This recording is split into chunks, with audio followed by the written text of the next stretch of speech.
Rich people ఉండడం అనేది. కొలంబోలో ఇది బెస్ట్ బీచ్. దూరంగానే మీకు కనబడుతుంది. అది చైనా అతను ఆక్యుపై చేశాడంట శ్రీలంక. అరే చెప్పుది. శ్రీలంకలో కొలంబోలో ఉన్నటువంటి గాలే ఫేస్ సరస్వతి హోటల్ అని శ్రీలంకలో తిన్న తర్వాత శ్రీలంకన్ మనీలో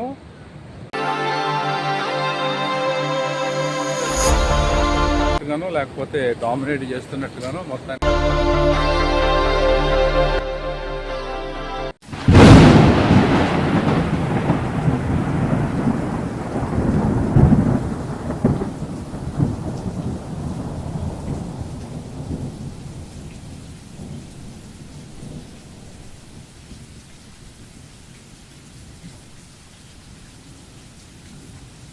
అందరికీ నమస్కారం అండి. ఈ గాలే పేస్ అనేటువంటి సముద్ర తీరానికి పక్కనే ఉన్న ప్రసిద్ధ హోటల్ గాలే పేస్ హోటల్. 1864లో ఈ హోటల్ స్థాపించబడినటువంటి చారిత్రక లగ్జరీ హోటల్. ఈ హోటల్ బట్టే ఈ గాలే పేస్ మౌంట్ అని ఈ పేరు అనేటువంటిది రావడం జరిగింది.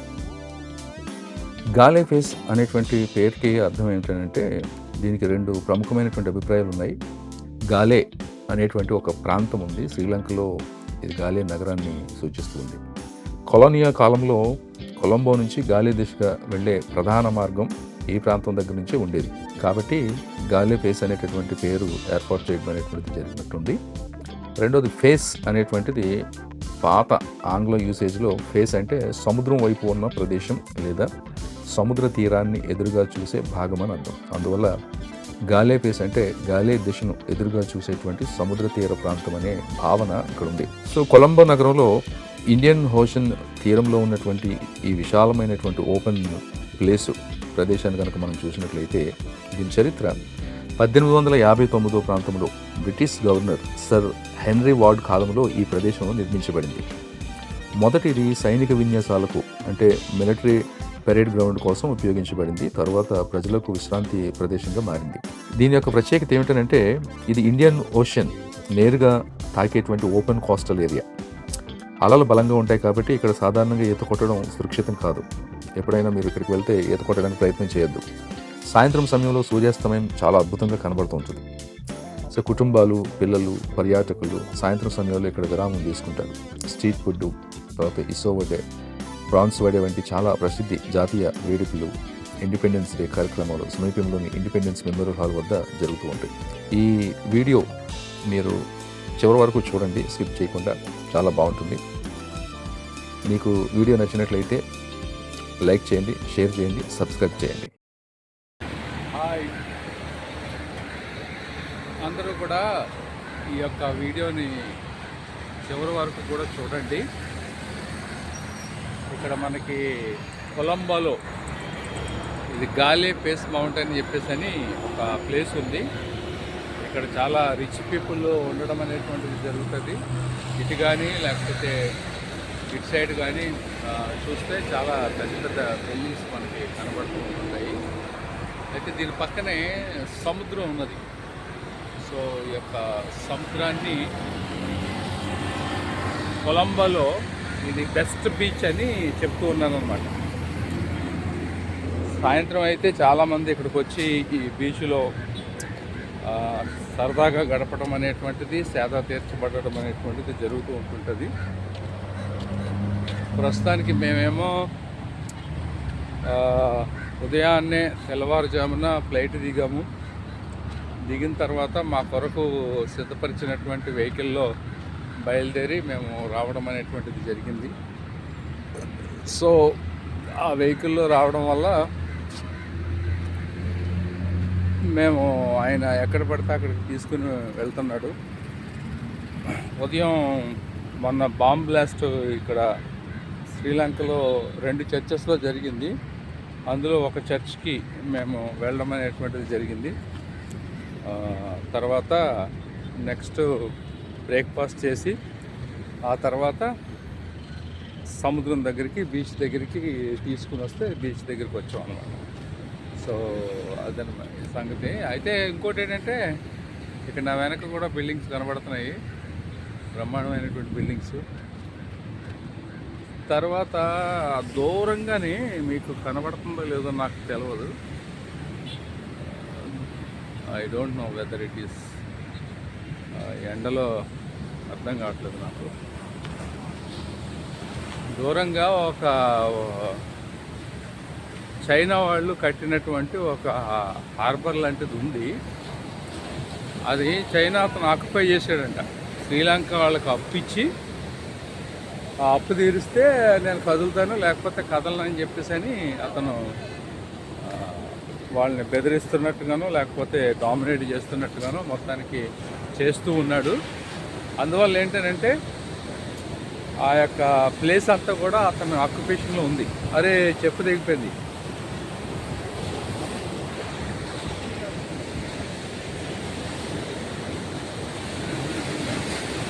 నా వెనక సముద్రం కనబడుతుంది కదండి, చూడండి. శ్రీలంకలో కొలంబోలో ఉన్నటువంటి గాలే పేస్ దగ్గర ఉన్నటువంటి సముద్రం ఇది. సో ఈ సముద్రము దగ్గరికి ఇప్పుడు వచ్చినాము. అలల మాత్రం బాగా వస్తున్నాయి. ఓ కిందకి వెళ్ళడానికి లేదా? వార్నింగ్, ఇక్కడ వార్నింగ్ కూడా ఇస్తున్నారు. నేను మీకు అటు పెట్టి చూపిస్తాను.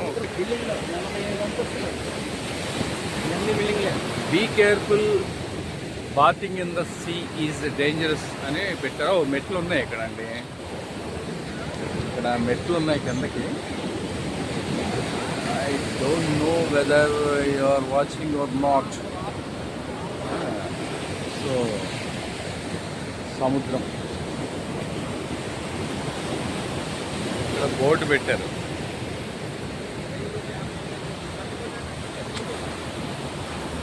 చాలా డౌట్ ఉంది.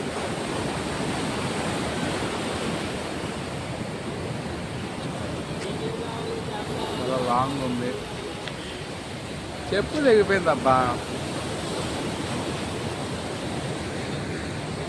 చివరికి షూనే దిక్కు.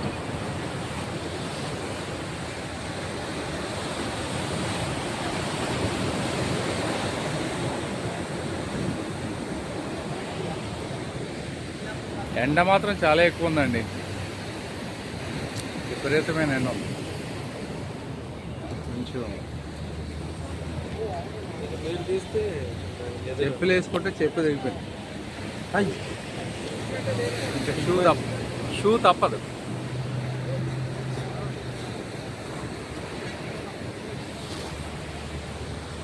ఒకసారి మీకు ఇలా చూపిస్తాను.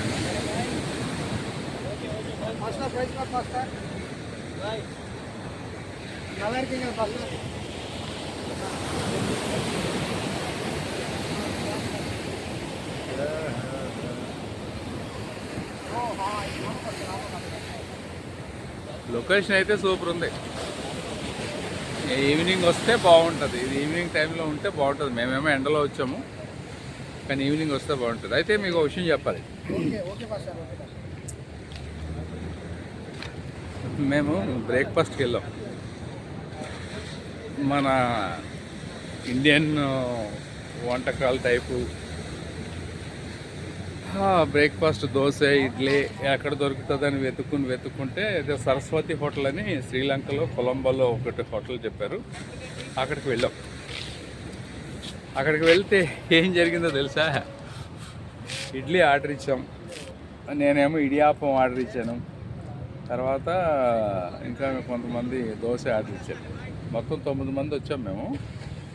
అయితే విచిత్రం ఏంటంటే తిన్న తర్వాత శ్రీలంకన్ మనీలో 4,000 చేంజ్, ఆల్మోస్ట్ దగ్గర 5,000 రూపాయలు బిల్ వేసాడు అనమాట. సో అందులో ఒక కాఫీ కాస్ట్ వచ్చే 220 రూపాయలు. నేను కాఫీ అడిగాను, మిగిలిన అందరూ టీ అడిగారు. టీ వచ్చి 150 రూపాయలు. అంటే శ్రీలంకన్ మనీలో. మనకు అది ఎంత అవుతుంది ఏంటనేటువంటిది నేను తర్వాత మీకు వీడియోలో పెడతాను నేను. అయితే నాకు తెలిసి కాఫీ కాస్ట్ మన ఇండియన్ మనీలో వచ్చి 75 రూపాయలు 76 రూపాయలు పడుతుంది అనుకుంటున్నా, అట్లాగనమాట. సో ఈ రకంగా మేము టిఫిన్ చేసిన తర్వాత మనం ప్లేట్కి అన్నట్టుగా లెక్క అనుకున్నాము. కానీ ఒక్క ఇడ్లీ అంటే సింగిల్ ఇడ్లీ వచ్చి 150 రూపాయలు ఈ శ్రీలంక మనీలో. అలాగే దోశ వచ్చి 150 రూపాయలు. తర్వాత ఇడియాప్పం వచ్చి అది 30 రూపాయలు ఎంతో పడింది. కానీ వాడు ఒక ప్లేట్కి దాదాపు 9-10 తీసుకొచ్చాడు. అంటే దగ్గర దగ్గర 300 రూపాయలు. అట్లాగా 4 తీసుకున్నాం. 4 తీసుకుంటే 4 3 1200 వచ్చాయి. అలాగా కాస్ట్. వాటర్ బాటిల్ కాస్ట్ వచ్చి 100 రూపాయలు అండి ఇక్కడ. వాటర్ బాటిల్ కాస్ట్ వచ్చి 100 రూపాయలు. సో శ్రీలంక చూడడానికి బాగుంది, కానీ డబ్బులు కూడా బాగానే ఖర్చు అవుతున్నాయి ఈ శ్రీలంకలో. కాస్ట్ ఆఫ్ లివింగ్ కొంచెం ఎక్కువగానే కనబడుతూ వస్తుంది. అంటే మన ఇండియా మనీతో పోల్చుకుంటే శ్రీలంక మనీ తక్కువే కావచ్చు, కానీ ఇక్కడ కొనుక్కున్న వస్తువులను బట్టి మన ఇండియా మనీని కాలిక్యులేట్ చేస్తే చాలా ఖరీదు ఉంది. అంటే ఉదాహరణకి 220 రూపాయల కాఫీ అయితే మన ఇండియా మనీలో అది 75 రూపాయలు 76 రూపాయలు అవుతుంది. అది అంటే 76 రూపాయలు పెట్టి మనం కాఫీ తాగుతామా మనం ఇంట్లో, మన ఇండియాలో? అట్లా అనమాట. రెండోది నేను గమనించింది ఏంటంటే, ఈరోజు మేము ఫ్లైట్ దిగిన తర్వాత చాలాసేపు ఎయిర్పోర్ట్లో కూర్చుంటే అబ్బా ఎంతమంది ఫారినర్స్ వచ్చారని. అంటే అసలు I don't know why the foreigners are coming here అనేటువంటిది నాకు అర్థం కాలేదు. ప్రతి ఫ్లైట్లోనూ కుప్పలుగా దిగిపోయారు ఫారినర్స్. ఇప్పుడు అన్ఫార్చునేట్లీ ఇజ్రాయెల్ నుంచి కూడా కొంతమంది దిగారు. నేను వాష్రూమ్లో ఉన్నప్పుడు అది ఆటోమేటిక్ వాటర్ అనమాట. అది రావకపోతే నేను ఇట్లా చేయి పెడితే వస్తుంది సెన్సార్ అని చెప్పేసి అని అతనికి చెప్పాను. నేను అడిగాను, ఎక్కడి నుంచి వచ్చాను అని అంటే ఇజ్రాయెల్ నుంచి వచ్చాను అన్నాడు. సో అట్లాగా ఒక ఇజ్రాయేలీ పరిచయం అయ్యాడు. అట్లాగా శ్రీలంకలో ఈరోజు టిఫిన్ దగ్గర మాకు బాగా అయిందనమాట. సో నెక్స్ట్ ఇప్పుడు ఏం తీసుకోవాలనుకున్నా ఇది ఒక ఎక్స్పీరియన్స్గా మాకు చాలా జాగ్రత్తగా ఈసారి నుంచి వస్తువులు తీసుకుని, లేకపోతే డిన్నర్ కానీ బ్రేక్ఫాస్ట్ కానీ ఏది తీసుకోవాలనుకున్నా చాలా జాగ్రత్తగా తీసుకుని వెళ్ళాలని నిశ్చయించుకున్నాం మేము. ఇది ఒక అనుభవం అయింది మాకు. ఒక ప్లేట్ అని మేము అనుకున్నాం, కానీ ఒక్క పీసు అని వాళ్ళు చెప్తున్నారు. అట్లాగా అయిందనమాట.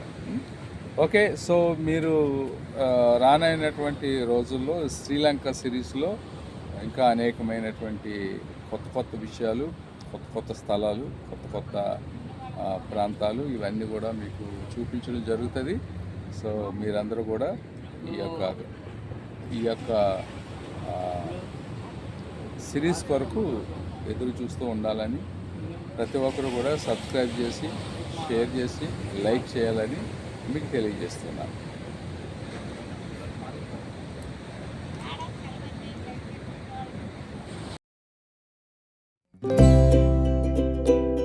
Thank you.